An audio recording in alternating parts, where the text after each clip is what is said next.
ਅੱਜ ਆਓ ਅਸੀਂ ਉਪਦੇਸ਼ ਲੇਖ ਸਾਡੇ ਸਰਵਸ਼ਕਤੀਮਾਨ ਪਰਮੇਸ਼ਵਰ ਦੇ ਨਾਲ ਪਰਮੇਸ਼ਵਰ ਦਾ ਵਚਨ ਸਾਂਝਾ ਕਰੀਏ। ਆਓ ਅਸੀਂ ਇਸ ਗੱਲ ਦਾ ਅਧਿਐਨ ਅਤੇ ਅਹਿਸਾਸ ਕਰਨ ਦਾ ਸਮਾਂ ਲਈਏ ਕਿ ਜਦੋਂ ਸਰਵਸ਼ਕਤੀਮਾਨ ਪਰਮੇਸ਼ਵਰ ਸਰੀਰ ਵਿੱਚ ਹੋ ਕੇ ਧਰਤੀ ਤੇ ਆਉਂਦੇ ਹਨ, ਤਦ ਉਹ ਕਿਉਂ ਆਪਣੀ ਸ਼ਕਤੀ ਨੂੰ ਕਮਜ਼ੋਰ ਕਰਦੇ ਹਨ। ਆਓ ਅਸੀਂ ਹੋਸ਼ਿਆ ਅਧਿਆਇ 6 ਵਚਨ 3 ਤੇ ਇੱਕ ਨਜ਼ਰ ਪਾਈਏ। ਅਸੀਂ ਜਾਣੀਏ, ਅਸੀਂ ਯਹੋਵਾ ਨੂੰ ਜਾਣਨ ਲਈ ਪਿੱਛੇ ਲੱਗੀਏ। ਉਹ ਦਾ ਨਿਕਲਣ ਫਜਰ ਵਾਂਗੂ ਯਕੀਨੀ ਹੈ।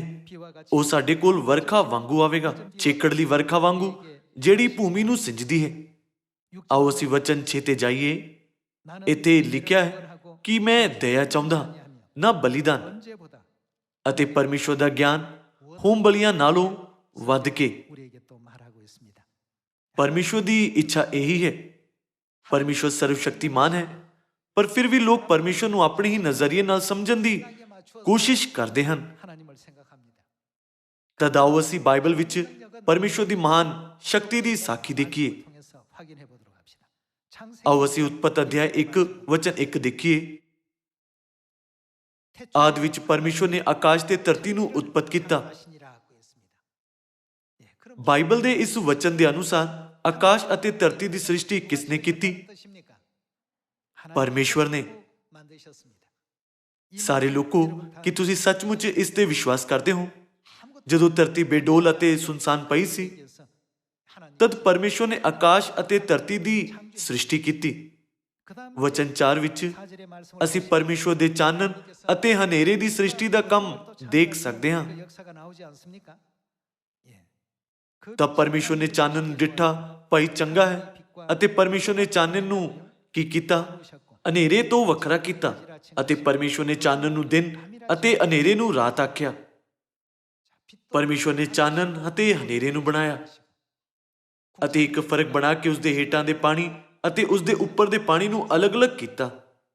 ਸਾਰੇ ਲੋਕੋ, ਸਿਰਫ ਇਸ ਗੱਲ ਨਾਲ ਹੀ ਸਾਨੂੰ ਪਰਮੇਸ਼ਵਰ ਦੀ ਮਹਾਨ ਵਡਿਆਈ ਨੂੰ ਨਾਪਣ ਅਤੇ ਸਮਝਣ ਵਿੱਚ ਕਾਬਿਲ ਹੋਣਾ ਚਾਹੀਦਾ ਹੈ। ਸਾਡੇ ਸ਼ਕਤੀਸ਼ਾਲੀ ਅਤੇ ਸਰਵਸ਼ਕਤੀਮਾਨ ਪਰਮੇਸ਼ਵਰ ਹੀ ਸਾਡੇ ਸ੍ਰਿਸ਼ਟੀਕਰਤਾ ਅਰਥਾਤ ਐਲੋਹਿਮ ਪਰਮੇਸ਼ਵਰ ਹਨ। ਉਤਪਤ ਦੀ ਪੁਸਤਕ ਵਿੱਚ ਪਿਤਾ ਅਤੇ ਮਾਤਾ ਜੀ ਦੇ ਸਾਰੇ ਸ੍ਰਿਸ਼ਟੀ ਦੇ ਕੰਮ ਦਰਜ ਹਨ। ਪਰਮੇਸ਼ਵਰ ਨੇ ਚਾਨਣ ਅਤੇ ਹਨੇਰੇ, ਹਰ ਪ੍ਰਕਾਰ ਦੇ ਦਰਖਤਾਂ, ਮੈਦਾਨ ਦੇ ਪਸ਼ੂਆਂ, ਸਮੁੰਦਰ ਦੀਆਂ ਮੱਛੀਆਂ, ਆਕਾਸ਼ ਦੇ ਪੰਛੀਆਂ ਅਤੇ ਫਲ ਦੇਣ ਵਾਲੇ ਹਰ ਪ੍ਰਕਾਰ ਦੇ ਦਰਖਤਾਂ ਦੀ ਸ੍ਰਿਸ਼ਟੀ ਕੀਤੀ। ਪਰਮੇਸ਼ਵਰ ਨੇ ਇੱਕ ਇੱਕ ਕਰਕੇ ਸਾਰੀਆਂ ਵਸਤੂਆਂ ਦੀ ਸ੍ਰਿਸ਼ਟੀ ਕੀਤੀ। ਤਦ ਤੁਹਾਨੂੰ ਕੀ ਲੱਗਦਾ ਹੈ ਕਿ ਪਰਮੇਸ਼ਵਰ ਨੇ ਧਰਤੀ ਤੇ ਕਿੰਨੇ ਪ੍ਰਕਾਰ ਦੇ ਜੀਵਾਂ ਦੀ ਸ੍ਰਿਸ਼ਟੀ ਕੀਤੀ? ਵਿਗਿਆਨੀ ਕਹਿੰਦੇ ਹਨ ਕਿ ਧਰਤੀ ਤੇ ਜੀਵਾਂ ਦੀ ਲਗਭਗ 1 ਕਰੋੜ ਕਿਸਮਾਂ ਦੀ ਮੌਜੂਦਗੀ ਹੈ। ਅਤੇ 1 ਕਰੋੜ ਕਿਸਮਾਂ ਵਿੱਚੋਂ ਮੈਂ ਅੱਜ ਤੁਹਾਨੂੰ ਇੱਕ ਛੋਟੇ ਜਿਹੇ ਪਰਜੀਵੀ ਬਾਰੇ ਦੱਸਣਾ ਚਾਹੁੰਦਾ ਹਾਂ। ਸ਼ਬਦ ਪਰਜੀਵੀ ਨਕਾਰਾਤਮਕ ਲੱਗਦਾ ਹੈ, ਪਰ ਫਿਲਮ ਪਰਜੀਵੀ ਨੇ ਅਮਰੀਕਾ ਅਕਾਦਮੀ ਇਨਾਮ ਜਿੱਤਿਆ ਸੀ। ਅੱਜ ਮੈਂ ਤੁਹਾਡੇ ਨਾਲ ਇੱਕ ਪਰਜੀਵੀ ਦੀ ਕਹਾਣੀ ਸਾਂਝੀ ਕਰਨਾ ਚਾਹੁੰਦਾ ਹਾਂ। ਸਾਰੇ ਲੋਕੋ, ਕੀ ਤੁਸੀਂ ਕਦੀ ਕੀੜੀ ਪਰਜੀਵੀ ਬਾਰੇ ਸੁਣਿਆ ਹੈ? ਕੀੜੀਆਂ ਬਹੁਤ ਛੋਟੀਆਂ ਹੁੰਦੀਆਂ ਹਨ, ਪਰ ਇਸ ਤਰ੍ਹਾਂ ਦੀਆਂ ਪਰਜੀਵੀਆਂ ਹੁੰਦੀਆਂ ਹਨ ਜੋ ਕੀੜੀਆਂ ਦੇ ਸਰੀਰ ਦੇ ਅੰਦਰ ਬਹੁਤ ਸਾਰੀਆਂ ਅਜੀਬ ਚੀਜ਼ਾਂ ਕਰਦੀਆਂ ਹਨ। ਕੀੜੀਆਂ ਮਨੁੱਖ ਦੇ ਵਾਂਗੂ ਸਵੇਰੇ ਕੰਮ ਤੇ ਜਾਂਦੀਆਂ ਹਨ ਅਤੇ ਸ਼ਾਮ ਨੂੰ ਕੰਮ ਕਰਨਾ ਬੰਦ ਕਰ ਦਿੰਦੀਆਂ ਹਨ। ਉਹਨਾਂ ਦੀ ਨਿਰਧਾਰਿਤ ਰੂਟੀਨ ਹੁੰਦੀ ਹੈ। ਕਦੇ-ਕਦਾਈ ਉਹਨਾਂ ਕੀੜੀਆਂ ਵਿੱਚੋਂ ਕੁਝ ਕੀੜੀਆਂ ਨੇ ਜਿਨ੍ਹਾਂ ਨੇ ਆਪਣਾ ਕੰਮ ਪੂਰਾ ਕਰ ਲਿਆ ਹੈ ਅਤੇ ਆਪਣੀ ਕਲੋਨੀ ਛੱਡ ਕੇ ਕਿਸੇ ਪੱਤੇ ਦੀ ਨੋਕ ਤੇ ਲਟਕਦੀਆਂ ਹਨ। ਕੀੜੀਆਂ ਫਿਰਕੂ ਜੀਵਨ ਦੁਆਰਾ ਇੱਕ ਦੂਜੇ ਤੇ ਨਿਰਭਰ ਕਰਦੀਆਂ ਹਨ। ਇਸ ਲਈ ਇੱਕ ਕੀੜੀ ਦਾ ਨਿੱਜੀ ਰੂਪ ਨਾਲ ਜਿਉਣਾ ਬਹੁਤ ਅਜੀਬ ਹੈ। ਜੇਕਰ ਕੋਈ ਕੀੜੀ ਕਿਸੇ ਪੱਤੇ ਤੇ ਲਟਕਦੀ ਹੈ, ਤਦ ਇਸ ਤਰ੍ਹਾਂ ਇਸ ਲਈ ਹੈ ਕਿਉਂਕਿ ਉਹ ਪਰਜੀਵੀ ਉਸਦੇ ਦਿਮਾਗ ਨੂੰ ਕੰਟਰੋਲ ਕਰ ਰਿਹਾ ਹੈ। ਭਾਵੇਂ ਹੀ ਕੀੜੀਆਂ ਸਮਾਜਿਕ ਕੀੜੇ ਹਨ, ਪਰ ਜਿਨ੍ਹਾਂ ਕੀੜੀਆਂ ਨੂੰ ਕੀੜੀ ਪਰਜੀਵੀ ਨੇ ਪ੍ਰਭਾਵਿਤ ਕੀਤਾ ਹੈ। ਉਹ ਇਸ ਤਰ੍ਹਾਂ ਦਾ ਅਸਾਧਾਰਨ ਵਰਤਾਵ ਦਿਖਾਉਂਦੀਆਂ ਹਨ। ਇਹ ਪਰਜੀਵੀ ਕੀੜੀਆਂ ਨੂੰ ਇਸ ਤਰ੍ਹਾਂ ਨਾਲ ਵਰਤਾਵ ਕਰਾਉਣ ਦੇ ਲਈ ਉਤਸ਼ਾਹਿਤ ਕਰ ਦਿੰਦੇ ਹਨ ਤਾਂ ਜੋ ਉਹ ਗਾਂ ਜਾਂ ਭੇਡ ਦੇ ਸਰੀਰ ਵਿੱਚ ਪ੍ਰਵੇਸ਼ ਕਰ ਸਕਣ। ਅੰਤ ਵਿੱਚ ਗਾਂ ਜਾਂ ਭੇਡ ਉਹਨਾਂ ਪੱਤਿਆਂ ਨੂੰ ਨਿਗਲ ਲੈਂਦੀ ਹੈ ਜਿਨ੍ਹਾਂ ਤੇ ਉਹ ਕੀੜੀਆਂ ਲਟਕਦੀਆਂ ਹੁੰਦੀਆਂ ਹਨ। ਜਦੋਂ ਉਹ ਕੀੜੀਆਂ ਗਾਂ ਦੀ ਪਾਚਨ ਪ੍ਰਣਾਲੀ ਵਿੱਚ ਮਰ ਜਾਂਦੀਆਂ ਹਨ ਤਦ ਉਹ ਪਰਜੀਵੀ ਉਹਨਾਂ ਪਸ਼ੂਆਂ ਦੇ ਕਲੇਜੇ ਵਿੱਚ ਜਾਂਦੇ ਹਨ ਅਤੇ ਉੱਥੇ ਅੰਡੇ ਦਿੰਦੇ ਹਨ। ਕੁਝ ਸਮੇਂ ਦੇ ਬਾਅਦ ਇਹ ਅੰਡੇ ਮਲ ਦੇ ਦੁਆਰਾ ਉਹਨਾਂ ਪਸ਼ੂਆਂ ਦੇ ਸਰੀਰ ਤੋਂ ਬਾਹਰ ਨਿਕਲਦੇ ਹਨ। ਇੱਕ ਵਾਰ ਉਹ ਬਾਹਰ ਨਿਕਲਣ ਤੇ ਘੋਂਗੇ ਆ ਕੇ ਉਸ ਮਲ ਨੂੰ ਖਾਂਦੇ ਹਨ ਜਿਨ੍ਹਾਂ ਵਿੱਚ ਕੀੜੀ ਪਰਜੀਵੀਆਂ ਦੇ ਅੰਡੇ ਹੁੰਦੇ ਹਨ। ਇਹ ਅੰਡੇ ਘੋਗਿਆਂ ਦੇ ਸਰੀਰ ਵਿੱਚ ਕੁਝ ਸਮੇਂ ਤੱਕ ਰਹਿੰਦੇ ਹਨ ਅਤੇ ਲਾਰਵਾ ਪੜਾਅ ਤੋਂ ਲੰਘਦੇ ਹਨ। ਤਦ ਉਹ ਸਭ ਘੋਗੇ ਦੇ ਸਰੀਰ ਤੋਂ ਬਾਹਰ ਨਿਕਲਣ ਦੀ ਤਿਆਰੀ ਕਰਨ ਦੇ ਲਈ ਉਸਦੇ ਫੇਫੜਿਆਂ ਵਿੱਚ ਤੇਜ਼ੀ ਨਾਲ ਵੜਦੇ ਹਨ। ਜਦੋਂ ਅੰਡੇ ਤੋਂ ਬਾਹਰ ਨਿਕਲ ਕੇ ਆਏ ਹੋਏ ਕੀੜੀ ਪਰਜੀਵੀ ਘੋਗੇ ਦੇ ਫੇਫੜਿਆਂ ਵੱਲ ਜਾਂਦੇ ਹਨ ਤਦ ਘੋਗੇ ਮਰੋੜਨ ਅਤੇ ਰੋਲ ਕਰਨਾ ਸ਼ੁਰੂ ਕਰਦੇ ਹਨ। ਜਿਵੇਂ ਹੀ ਇਸ ਦੇ ਫੇਫੜਿਆਂ ਗਿੱਦੜਦੇ ਹਨ ਘੋਗਾ ਇੱਕ ਜਗ੍ਹਾ ਨਹੀਂ ਬੈਠ ਸਕਦਾ ਅਤੇ ਇਹ ਛਿੱਕਾਂ ਮਾਰਨ ਲੱਗਦਾ ਹੈ। ਉਸ ਸਮੇਂ ਬਲਗਮ ਨਾਲ ਟਕੇ ਹੋਏ ਇਹ ਸਾਰੇ ਪਰਜੀਵੀ ਘੋਗੇ ਦੇ ਸਰੀਰ ਵਿੱਚੋਂ ਨਿਕਲ ਕੇ ਬਾਹਰ ਆਉਂਦੇ ਹਨ। ਮੈਂ ਤੁਹਾਨੂੰ ਵਿਗਿਆਨ ਸਿਖਾਉਣ ਦੀ ਕੋਸ਼ਿਸ਼ ਨਹੀਂ ਕਰ ਰਿਹਾ। ਕੀੜੀ ਦੇ ਦਿਮਾਗ ਦਾ ਆਕਾਰ ਬਿੰਦੂ ਤੋਂ ਵੀ ਛੋਟਾ ਹੁੰਦਾ ਹੈ। ਉਹਨਾਂ ਕੀੜੀਆਂ ਦੇ ਅੰਦਰ ਰਹਿਣ ਵਾਲੇ ਉਹ ਪਰਜੀਵੀ ਕਿੰਨੇ ਛੋਟੇ ਹੋਣਗੇ? ਉਹ ਲਗਭਗ ਅਦ੍ਰਿਸ਼ ਹਨ। ਇਹਨਾਂ ਛੋਟੇ ਜੀਵ ਦੇ ਆਪਣੇ ਦਿਮਾਗ ਦਾ ਇੰਨਾ ਵਿਸ਼ਵਾਸ ਤੋਂ ਪਰੇ ਤਰੀਕੇ ਨਾਲ ਇਸਤੇਮਾਲ ਕਰਨਾ ਅਸਲ ਵਿੱਚ ਅਚਰਜ ਹੈ। ਜਦੋਂ ਇਹ ਪਰਜੀਵੀ ਘੋਗੇ ਤੋਂ ਬਾਹਰ ਨਿਕਲ ਆਉਂਦੇ ਹਨ ਤਦ ਕੋਲੋਂ ਲੰਘ ਰਹੀਆਂ ਕੀੜੀਆਂ ਨੂੰ ਬਲਗਮ ਦਾ ਢੇਰ ਦੇਖ ਕੇ ਗਲਤੀ ਨਾਲ ਲੱਗਦਾ ਹੈ ਕਿ ਉਹ ਉਹਨਾਂ ਦਾ ਭੋਜਨ ਹੈ। ਤਦ ਕੀੜੀਆਂ ਬਲਗਮ ਦੇ ਢੇਰ ਨੂੰ ਇਕੱਠਾ ਕਰਕੇ ਉਸ ਨੂੰ ਬਾਅਦ ਵਿੱਚ ਖਾਂਦੀਆਂ ਹਨ। ਅਸਲ ਵਿੱਚ ਇਹਨਾਂ ਦਾ ਘਰ ਗਾਂ ਜਾਂ ਭੇਡ ਦਾ ਕਲੇਜਾ ਹੈ, ਇਸ ਲਈ ਉਹਨਾਂ ਦੀ ਉੱਥੇ ਵਾਪਸ ਜਾਣ ਦੀ ਇੱਛਾ ਹੁੰਦੀ ਹੈ। ਜਦੋਂ ਵੀ ਤੁਹਾਨੂੰ ਕਿਸੇ ਪੱਤੇ ਦੀ ਨੋਕ ਤੇ ਲਟਕਦੀਆਂ ਕੀੜੀਆਂ ਦਿਖਾਈ ਦੇਣ ਤਾਂ ਤੁਸੀਂ ਸਮਝ ਸਕਦੇ ਹੋ ਕਿ ਉਹ ਕੀੜੀ ਪਰਜੀਵੀਆਂ ਨਾਲ ਪ੍ਰਭਾਵਿਤ ਹੋਈਆਂ ਹਨ। ਮੈਂ ਤੁਹਾਨੂੰ ਇਹ ਕਹਾਣੀ ਇਸ ਲਈ ਸੁਣਾ ਰਿਹਾ ਹਾਂ ਕਿ ਪਰਮੇਸ਼ਵਰ ਦੀ ਸਿਰਜੀ ਹੋਈ 1 ਕਰੋੜ ਕਿਸਮਾਂ ਵਿੱਚੋਂ ਕਿ ਇਹ ਕੀੜੀ ਪਰਜੀਵੀਆਂ ਦਾ ਜੀਵਨ ਚੱਕਰ ਹੈਰਾਨੀਜਨਕ ਨਹੀਂ, ਭਾਵੇਂ ਉਹ ਇੰਨੇ ਛੋਟੇ ਹੁੰਦੇ ਹਨ। ਕਿ ਪਰਮੇਸ਼ਵਰ ਸੱਚ ਵਿੱਚ ਅਦਭੁਤ ਨਹੀਂ? ਪਰਮੇਸ਼ਵਰ ਨੇ ਆਪਣੀ ਹੈਰਾਨੀਜਨਕ ਸ਼ਕਤੀ ਨਾਲ ਛੋਟੇ ਜੀਵਾਂ ਤੋਂ ਲੈ ਕੇ ਸਾਰੇ ਬ੍ਰਹਮਾਂਡ ਦੀ ਸ੍ਰਿਸ਼ਟੀ ਕੀਤੀ। ਕਿ ਸ੍ਰਿਸ਼ਟੀ ਦੇ ਉਹਨਾਂ ਦੇ ਹੈਰਾਨੀਜਨਕ ਕੰਮ ਨਾਲ ਅਸੀਂ ਅਚਰਜ ਨਹੀਂ ਹੋ ਸਕਦੇ? ਪਰਮੇਸ਼ਵਰ ਦੀ ਸ੍ਰਿਸ਼ਟੀ ਅਤੇ ਚੱਲਦੀ ਹੋਈ ਦੁਨੀਆ ਸੱਚਮੁੱਚ ਹੈਰਾਨੀਜਨਕ ਹੈ। ਭਾਵੇਂ ਇਹ ਸੂਖਮ ਜੀਵ, ਮਨੁੱਖ ਜਾਂ ਪਸ਼ੂ ਹੀ ਕਿਉਂ ਨਾ ਹੋਣ, ਸਾਰੇ ਜਿਉਂਦੇ ਪ੍ਰਾਣੀ ਅਚੰਭਿਆਂ ਨਾਲ ਭਰੇ ਹੋਏ ਹਨ। ਅਸੀਂ ਇਸ ਤਰ੍ਹਾਂ ਸੋਚਦੇ ਹੋਏ ਇਹ ਕਿਵੇਂ ਹੋ ਸਕਦਾ ਹੈ, ਇਸ ਗੱਲ ਤੇ ਅਚਰਜ ਕਰਦੇ ਹਾਂ। ਇਹ ਛੋਟਾ ਪ੍ਰਾਣੀ ਕੀੜੀ ਦੇ ਦਿਮਾਗ ਨੂੰ ਇਸ ਤਰ੍ਹਾਂ ਨਾਲ ਵਰਤਾਓ ਕਰਾਉਣ ਦੇ ਲਈ ਕਿਵੇਂ ਕੰਟਰੋਲ ਕਰ ਸਕਦਾ ਹੈ? ਕਿਸ ਦੀ ਬੁੱਧੀ ਅਤੇ ਸ਼ਕਤੀ ਨੇ ਇਸ ਨੂੰ ਹੋਣ ਦਿੱਤਾ? ਇਹ ਸਭ ਪਰਮੇਸ਼ਵਰ ਦੀ ਅਦਭੁਤ ਅਤੇ ਸ਼ਕਤੀਸ਼ਾਲੀ ਸਾਮਰਥ ਤੋਂ ਹੈ। ਸਾਡੇ ਪਰਮੇਸ਼ਵਰ ਜੀਵਾਂ ਦੀ 1 ਕਰੋੜ ਤੋਂ ਵੀ ਜ਼ਿਆਦਾ ਕਿਸਮਾਂ ਨੂੰ ਚਲਾਉਂਦੇ ਹਨ। ਉਹਨਾਂ ਨੇ ਇੱਕ ਇੱਕ ਕਰਕੇ ਉਹਨਾਂ ਸਭ ਦੀ ਸ੍ਰਿਸ਼ਟੀ ਕੀਤੀ। ਪਰਮੇਸ਼ਵਰ ਨੇ ਕੀੜੀ ਪਰਜੀਵੀ ਨੂੰ ਜਿੱਥੋਂ ਉਹ ਆਇਆ ਸੀ ਉੱਥੇ ਜਾਣ ਦਾ ਸਹਿਜ ਗਿਆਨ ਵੀ ਦਿੱਤਾ। ਭਾਵੇਂ ਮਨੁੱਖ ਪਰਮੇਸ਼ਵਰ ਤੇ ਵਿਸ਼ਵਾਸ ਕਰਦੇ ਹੋਣ ਜਾਂ ਨਹੀਂ, ਪਰ ਉਹਨਾਂ ਵਿੱਚੋਂ ਵੀ ਜਿੱਥੇ ਉਹ ਆਏ ਸੀ ਉੱਥੇ ਮੁੜਨ ਦੀ ਸਹਿਜ ਇੱਛਾ ਹੈ। ਕਿ ਇਹ ਕਾਰਨ ਨਹੀਂ ਹੈ ਕਿ ਉਹ ਬਾਈਬਲ ਵਿੱਚ ਇਹ ਲਿਖਿਆ ਹੈ ਕਿ ਪਰਮੇਸ਼ਵਰ ਨੇ ਮਨੁੱਖਾਂ ਦੇ ਮਨ ਵਿੱਚ ਅਨਾਦਿ ਅਨੰਤ ਕਾਲ ਦਾ ਗਿਆਨ ਪੈਦਾ ਕੀਤਾ ਹੈ। ਇਸ ਮਾਮਲੇ ਤੇ ਵਿਚਾਰ ਕਰਨ ਤੇ ਅਸੀਂ ਸਮਝ ਸਕਦੇ ਹਾਂ ਕਿ ਪਰਮੇਸ਼ਵਰ ਨਹੀਂ ਹੈ। ਕਹਿਣ ਵਾਲੇ ਲੋਕ ਅਸਲ ਵਿੱਚ ਮੂਰਖ ਹਨ। ਸਾਰੀਆਂ ਚੀਜ਼ਾਂ ਦੀ ਜਿਵੇਂ ਉਹ ਹਨ ਕਿਸ ਨੇ ਸ੍ਰਿਸ਼ਟੀ ਕੀਤੀ? ਜਦੋਂ ਪਰਜੀਵੀ ਮੌਜੂਦਗੀ ਵਿੱਚ ਆਏ ਸੀ ਤਦ ਉਹਨਾਂ ਨੇ ਆਪਣੇ ਆਪ ਆਪਣਾ ਜੀਵਨ ਚੱਕਰ ਨਹੀਂ ਬਣਾਇਆ ਸੀ। ਜੀਵ ਵਿਗਿਆਨਕਾਂ ਨੇ ਅਚਰਜ ਕੀਤਾ ਸੀ।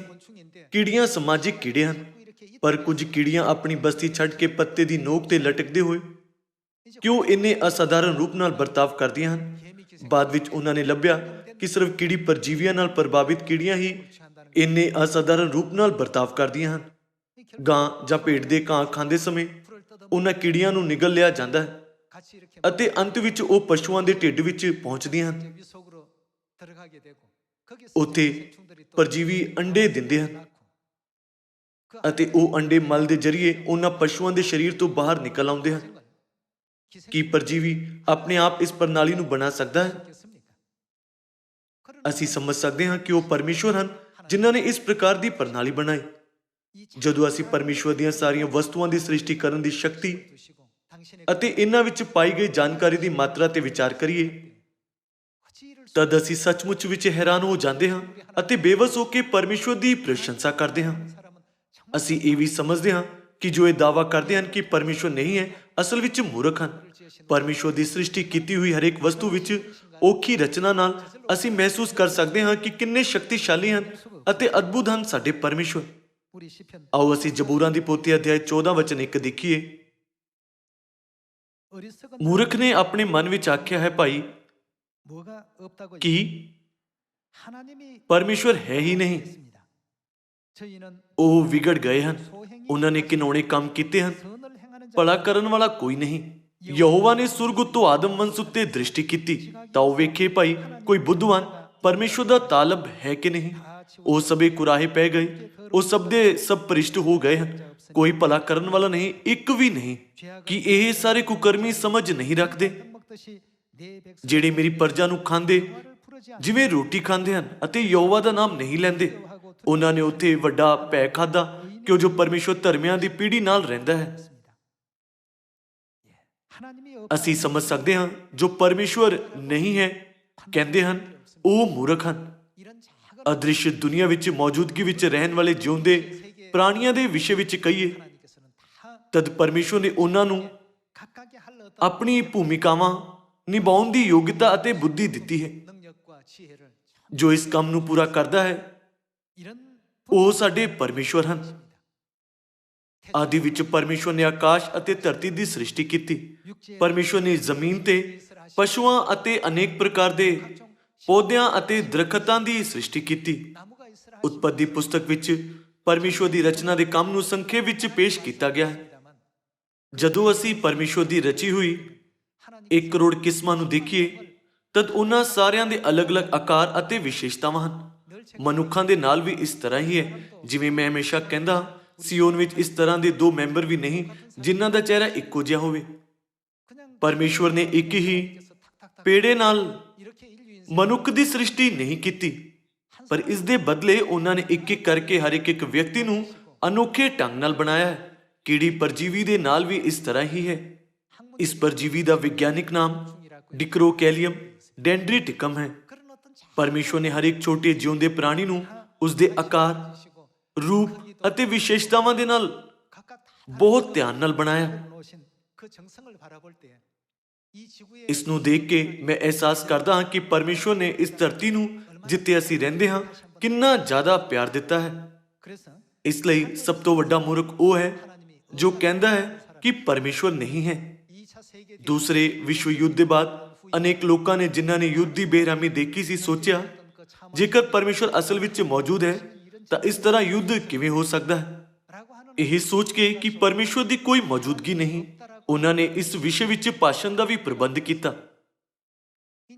ਬਹੁਤ ਸਾਰੇ ਭਾਸ਼ਣ ਦੇਣ ਵਾਲਿਆਂ ਵਿੱਚੋਂ ਇੱਕ ਖਗੋਲ ਵਿਗਿਆਨੀ ਨੇ ਕਿਹਾ, ਕੁਝ ਸਮੇਂ ਤੋਂ ਮੈਂ ਦੂਰਬੀਨ ਤੋਂ ਦੂਰ ਸਥਿਤ ਬ੍ਰਹਮਾਂਡ ਦੀ ਨਿਗਰਾਨੀ ਕਰ ਰਿਹਾ ਹਾਂ, ਪਰ ਮੈਂ ਕਿਸੇ ਵੀ ਤਾਰਿਆਂ ਵਿੱਚ ਪਰਮੇਸ਼ਵਰ ਨੂੰ ਦੇਖ ਨਹੀਂ ਸਕਿਆ।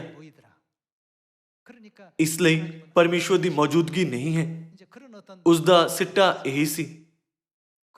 ਫਿਰ ਇੱਕ ਡਾਕਟਰ ਅੱਗੇ ਆਇਆ ਅਤੇ ਭਾਸ਼ਣ ਦਿੱਤਾ। ਉਸ ਦਾ ਇਰਾਦਾ ਵੀ ਪਰਮੇਸ਼ਵਰ ਦੀ ਮੌਜੂਦਗੀ ਦਾ ਇਨਕਾਰ ਕਰਨਾ ਸੀ। ਮੈਂ ਸਰੀਰ ਰਚਨਾ ਵਿਗਿਆਨ ਦਾ ਮਾਹਰ ਹਾਂ। ਮੈਂ ਅਣਗਿਣਤ ਵਾਰ ਲੋਕਾਂ ਦੇ ਸਰੀਰਾਂ ਨੂੰ ਚੀਰਿਆ ਹੈ ਅਤੇ ਲੋਕਾਂ ਦੀ ਛਾਤੀ ਕੱਟ ਕੇ ਖੋਲੀ ਹੈ, ਪਰ ਮੈਂ ਉਹਨਾਂ ਦੀ ਆਤਮਾ ਨਹੀਂ ਦੇਖੀ। ਭਾਵੇਂ ਹੀ ਮੈਂ ਬਹੁਤ ਵਾਰ ਬ੍ਰੇਨ ਸਰਜਰੀ ਕੀਤੀ ਹੈ, ਮੈਂ ਉਸ ਆਤਮਾ ਦੀ ਮੌਜੂਦਗੀ ਨੂੰ ਨਹੀਂ ਦੇਖ ਸਕਿਆ ਜਿਸ ਦੇ ਵਿਸ਼ੇ ਵਿੱਚ ਪਰਮੇਸ਼ਵਰ ਨੇ ਕਿਹਾ ਹੈ। ਜੇਕਰ ਮਨੁੱਖ ਦੀ ਆਤਮਾ ਵਰਗੀ ਕਿਸੇ ਚੀਜ਼ ਦੀ ਮੌਜੂਦਗੀ ਨਹੀਂ, ਤਦ ਕਿ ਇਸ ਤੋਂ ਇਹ ਸਾਬਿਤ ਨਹੀਂ ਹੁੰਦਾ ਕਿ ਅਦ੍ਰਿਸ਼ ਪਰਮੇਸ਼ਵਰ ਦੀ ਵੀ ਮੌਜੂਦਗੀ ਨਹੀਂ ਹੈ। ਉਹ ਠੀਕ ਉਹਨਾਂ ਦੇ ਵਾਂਗ ਬੋਲੇ ਜਿਨ੍ਹਾਂ ਨੂੰ ਜ਼ਬੂਰਾਂ ਦੀ ਪੋਥੀ ਅਧਿਆਇ 14 ਵਿੱਚ ਮੂਰਖ ਦੇ ਰੂਪ ਵਿੱਚ ਵਰਣਨ ਕੀਤਾ ਗਿਆ ਹੈ। ਸਾਰੇ ਲੋਕਾਂ ਨੇ ਜੋ ਉੱਥੇ ਇਕੱਠੇ ਹੋਏ ਸੀ ਅਤੇ ਭਾਸ਼ਣ ਸੁਣ ਰਹੇ ਸੀ, ਇਹ ਕਹਿੰਦੇ ਹੋਏ ਤਾਲੀ ਵਜਾਈ, ਇਹ ਬਿਲਕੁਲ ਸੱਚ ਹੈ। ਭਾਸ਼ਣ ਦੇ ਅੰਤ ਵਿੱਚ ਉਹਨਾਂ ਨੇ ਦਰਸ਼ਕਾਂ ਨੂੰ ਉਹਨਾਂ ਦੀ ਆਪਣੀ ਸੋਚ ਵੰਡਣ ਨੂੰ ਕਹਿ ਕੇ ਪ੍ਰਸ਼ਨ ਪੁੱਛਣ ਦੀ ਇਜਾਜ਼ਤ ਦਿੱਤੀ, ਕਿਉਂਕਿ ਦੋਨਾਂ ਹੀ ਭਾਸ਼ਣ ਦੇਣ ਵਾਲਿਆਂ ਦੀ ਪੇਸ਼ਕਸ਼ ਯਕੀਨੀ ਅਤੇ ਵਿਗਿਆਨਕ ਸਬੂਤ ਨਾਲ ਚੰਗੀ ਤਰ੍ਹਾਂ ਨਾਲ ਸਮਰਥਵਾਨ ਸੀ। ਇਸ ਲਈ ਕਿਸੇ ਨੇ ਵੀ ਹੱਥ ਨਹੀਂ ਚੁੱਕਿਆ। ਉਸ ਸਮੇਂ ਇੱਕ ਬਜ਼ੁਰਗ ਔਰਤ ਨੇ ਸਟੇਜ ਤੇ ਆ ਕੇ ਕਿਹਾ, ਮੈਂ ਖਗੋਲ ਵਿਗਿਆਨੀ ਤੋਂ ਇੱਕ ਪ੍ਰਸ਼ਨ ਪੁੱਛਣਾ ਚਾਹੁੰਦੀ ਹਾਂ ਕਿ ਤੁਸੀਂ ਉਸ ਦੂਰਬੀਨ ਨਾਲ ਜੋ ਤੁਹਾਡੇ ਕੋਲ ਹੈ ਹਵਾ ਨੂੰ ਦੇਖ ਸਕਦੇ ਹੋ? ਉਸ ਖਗੋਲ ਵਿਗਿਆਨੀ ਨੇ ਉੱਤਰ ਦਿੱਤਾ, ਹਵਾ ਅਦ੍ਰਿਸ਼ ਹੈ, ਮੈਂ ਕਿਵੇਂ ਹਵਾ ਨੂੰ ਦੇਖ ਸਕਦਾ ਹਾਂ? ਤਦ ਤੁਸੀਂ ਕਿਵੇਂ ਇਸ ਤਰ੍ਹਾਂ ਦੀ ਦੂਰਬੀਨ ਨਾਲ ਜੋ ਹਵਾ ਨੂੰ ਵੀ ਨਹੀਂ ਦੇਖ ਸਕਦੀ, ਸਰਵ ਸ਼ਕਤੀਮਾਨ ਪਰਮੇਸ਼ਰ ਨੂੰ ਦੇਖਣ ਦੀ ਕੋਸ਼ਿਸ਼ ਕਰ ਰਹੇ ਸੀ? ਤੁਹਾਡੇ ਕੋਲ ਘੱਟੋ ਘੱਟ ਇਹੋ ਜਿਹਾ ਦੂਰਬੀਨ ਹੋਣਾ ਚਾਹੀਦਾ ਹੈ ਜਿਸ ਨਾਲ ਤੁਸੀਂ ਹਵਾ ਨੂੰ ਦੇਖ ਸਕਦੇ ਹੋ। ਸਿਰਫ ਤਦ ਹੀ ਤੁਸੀਂ ਇਸ ਗੱਲ ਤੇ ਚਰਚਾ ਕਰਨ ਦੇ ਯੋਗ ਹੋ ਸਕਦੇ ਹੋ ਕਿ ਪਰਮੇਸ਼ਰ ਦੀ ਮੌਜੂਦਗੀ ਹੈ ਜਾਂ ਨਹੀਂ। ਕਿ ਤੁਹਾਨੂੰ ਇਸ ਤਰ੍ਹਾਂ ਨਹੀਂ ਲੱਗਦਾ? ਇਹ ਸੁਣ ਕੇ ਉਹ ਖਗੋਲ ਵਿਗਿਆਨੀ ਉਸ ਦੀ ਟਿੱਪਣੀ ਤੇ ਸ਼ਰਮ ਨਾਲ ਲਾਲ ਹੋ ਗਿਆ। ਤਦ ਉਸਨੇ ਡਾਕਟਰ ਨੂੰ ਪੁੱਛਿਆ ਕਿ ਤੁਸੀਂ ਵਿਆਹੇ ਹੋ?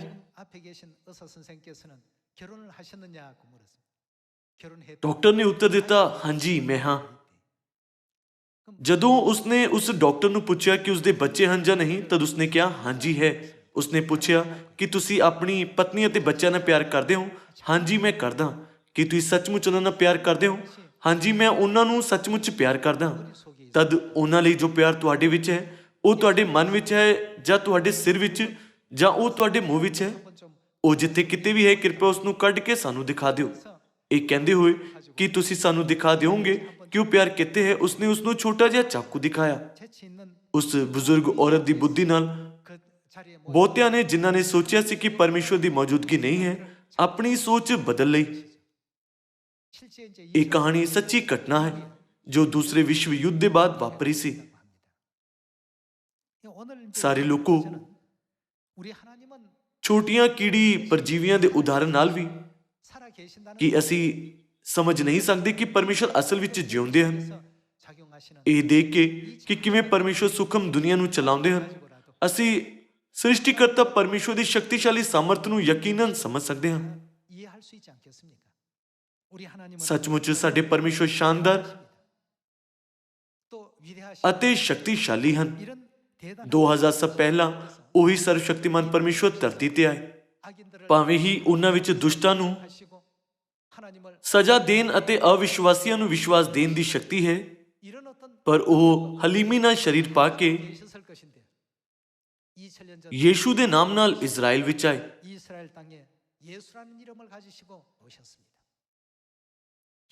ਆਓ ਅਸੀਂ ਇਬਰਾਨੀਆਂ ਅਧਿਆਇ 2 ਵਚਨ 6 ਤੇ ਜਾਈਏ। ਪਰ ਕਿਸੇ ਨੇ ਕਿਤੇ ਇਹ ਕਹਿ ਕੇ ਸਾਖੀ ਦਿੱਤੀ, ਇਨਸਾਨ ਕੀ ਹੈ ਜੋ ਤੂੰ ਉਹਨੂੰ ਚੇਤੇ ਵਿੱਚ ਲਿਆਏ, ਜਾਂ ਆਦਮੀ ਜਾਇਆ ਕੀ ਜੋ ਤੂੰ ਉਸ ਉੱਤੇ ਨਿਗਾਹ ਕਰੇ। ਤੈਂ ਉਹਨੂੰ ਦੂਤਾਂ ਨਾਲੋਂ ਥੋੜੇ ਚਿਰ ਲਈ ਘੱਟ ਕੀਤਾ ਅਤੇ ਮਹਿਮਾ ਅਰ ਆਦਰ ਦਾ ਮੁਕੁਟ ਉਹਦੇ ਸਿਰ ਉੱਤੇ ਰੱਖਿਆ। ਤੈਂ ਆਪਣੀ ਦਸਤਕਾਰੀ ਉੱਤੇ ਉਹਨੂੰ ਥਾਪਿਆ।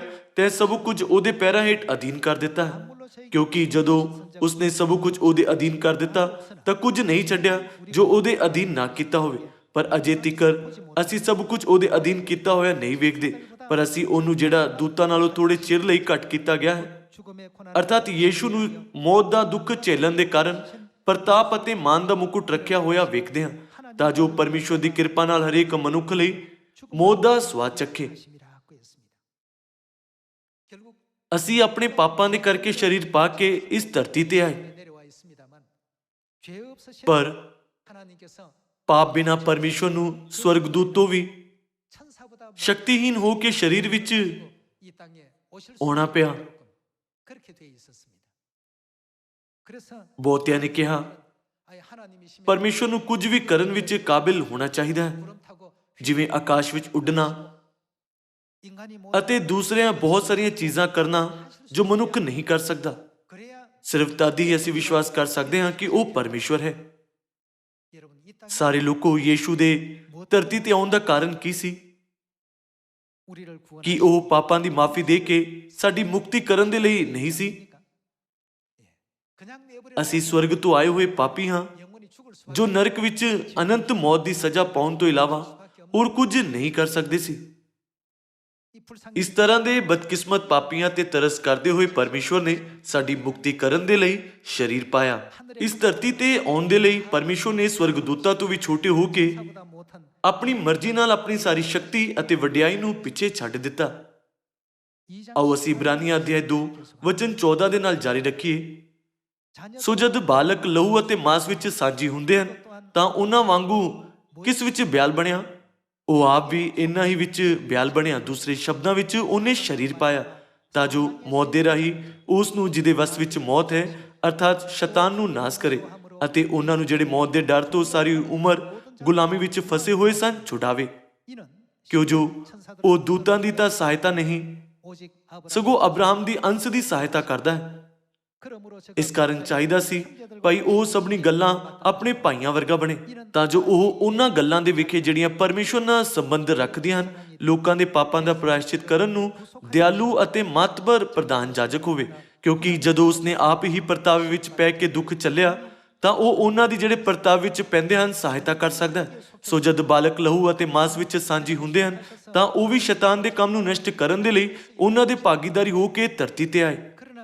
ਭਾਵੇਂ ਹੀ ਉਹ ਪਰਮੇਸ਼ਵਰ ਹਨ ਜਿਨ੍ਹਾਂ ਦੀ ਸਵਰਗ ਵਿੱਚ ਸ਼ਾਨਦਾਰ ਸ਼ਕਤੀ ਹੈ, ਪਰ ਉਹਨਾਂ ਨੂੰ ਸਾਡੀ ਮੁਕਤੀ ਕਰਨ ਦੇ ਲਈ ਥੋੜੇ ਚਿਰ ਲਈ ਆਪਣੀ ਸ਼ਕਤੀ ਨੂੰ ਘੱਟ ਕਰਨਾ ਅਤੇ ਉਹਦੇ ਨੂੰ ਹਟਾਉਣਾ ਪਿਆ। ਇਸ ਕਰਕੇ ਸਰੀਰ ਦੇ ਦਰਦ ਨੂੰ ਸਹਿੰਦੇ ਹੋਏ ਮਸੀਹ ਦੀ ਬੇਇੱਜ਼ਤੀ ਹੋਈ ਅਤੇ ਉਹ ਸਲੀਬ ਤੇ ਚੜਾਏ ਗਏ।